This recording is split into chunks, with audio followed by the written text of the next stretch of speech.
Hello hi welcome back to miracle life with Rekha Sri channel. இன்றைக்கி நம்ம பனிக்குட நீர் பற்றி தான் பார்க்க போகிறோம். அதாவது கருவில் நம்ம குழந்தை இருக்கும்போது குழந்தையை சுற்றி இருக்கக்கூடிய நீரை தான் நம்ம வந்து பனிக்குட நீர் அப்படின்னு வந்து சொல்லுவோம், அம்னியாட்டிக் ஃப்ளூயிட்.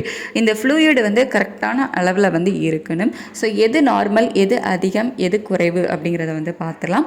நார்மலான அளவு அப்படின்னு பார்த்தீங்கன்னா 8லிருந்து 10 சென்டிமீட்டர் வந்து நார்மலான அளவு. அதுக்கு கீழே இருக்குது, 8க்கு கீழே இருக்குது, 5, 6, 7 இந்த மாதிரி இருக்குது அப்படிங்கும்போது அது நம்ம பனிக்குட நீரினோட அளவு வந்து குறைவாக இருக்குது அப்படின்னு வந்து சொல்லுவோம். இந்த 10 விட அதிகமாக போகுது, 11, 12 இந்த மாதிரி அதிகமாக போகுது அப்படின்னா வயிற்றில் அதிக அளவு பனிக்குட நீர் வந்து இருக்குது அப்படின்னு வந்து சொல்லுவோம். ஸோ இது வந்து கரெக்டாக நார்மலாக இருந்துச்சு அப்படின்னா ப்ராப்ளம் இல்லை. பனிக்குட நீரின் அளவு வந்து அதிகமாகும் போதும் சரி, பனிக்குட நீரினோட அளவு குறைவாகும் போதும் சரி, பாதிப்புகள் வந்து வரலாம்.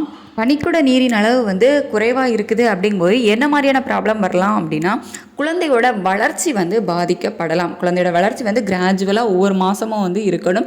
ஸோ அந்த வளர்ச்சிகள் பாதிக்கப்படுறதுக்கான வாய்ப்புகள் வந்து இருக்குது. அது மட்டும் இல்லாமல் நுரையீரல் வளர்ச்சி பாதிக்கப்படுறதுக்கான வாய்ப்புகளும் வந்து இருக்குது அப்படின்னு சொல்கிறாங்க. ஸோ நமக்கு வந்து இப்போ ஏர்லியாக நமக்கு டெலிவரி ஆகுது அப்படிங்கும்போதெல்லாம் நுரையீரல் கரெக்டாக அது மெச்சூர் ஆயிருக்காது அப்படின்னு சொல்லிட்டு ஸோ அதுக்காக சில ப்ரொசீஜர் வந்து பண்ணுவாங்க. இதை பற்றி நான் டீட்டெயிலாக வந்து வீடியோ போட்டிருக்கேன். அந்த நுரையீரல் வளர்ச்சி பாதிக்கப்படுறதுக்கான வாய்ப்புகள் வந்து இருக்குது. அது மட்டும் இல்லாமல் அதாவது பனிக்குட நீரோட அளவு வந்து குறையுது அப்படிங்கும்போது குழந்தைக்கு ஒழுங்காக ஆக்சிஜன் போகாமல் இருக்கலாம். அந்த ஆக்சிஜனோட அளவு வந்து கம்மியாகிறதுக்கான வாய்ப்புகள் வந்து இருக்குது. குழந்தைக்கு மூச்சு விடுறதுக்கு கஷ்டமாக இருக்கிறது. ஸோ இந்த மாதிரி பாதிப்புகள் வந்து வரலாம். அது மட்டும் இல்லாமல் குழந்தைக்கு ஒழுங்காக நியூட்ரிஷன்ஸ், அந்த சத்துக்கள் எல்லாம் போகாமல் கூட இருப்பதற்கான வாய்ப்புகள் வந்து இருக்குது.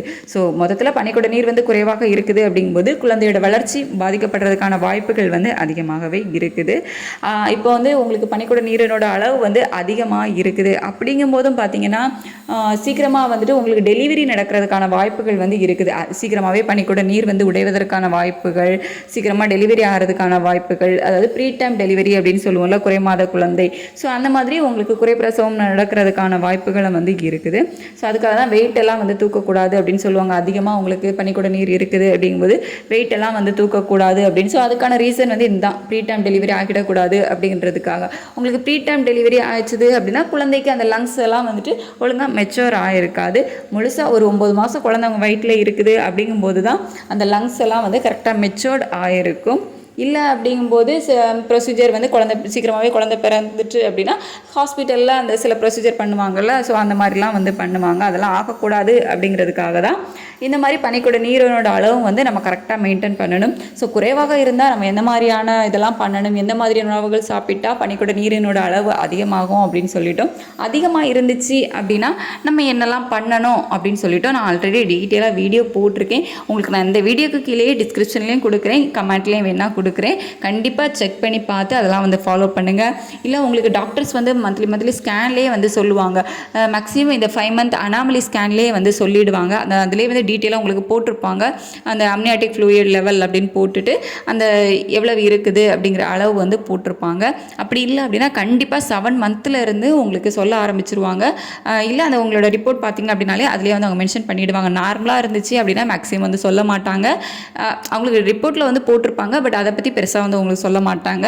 குறைவாக இருந்துச்சு அப்படின்னாலோ இல்லை அதிகமாக இருக்குது அப்படின்னாலோ கண்டிப்பாக உங்கள்கிட்ட வந்து சொல்லிவிடுவாங்க.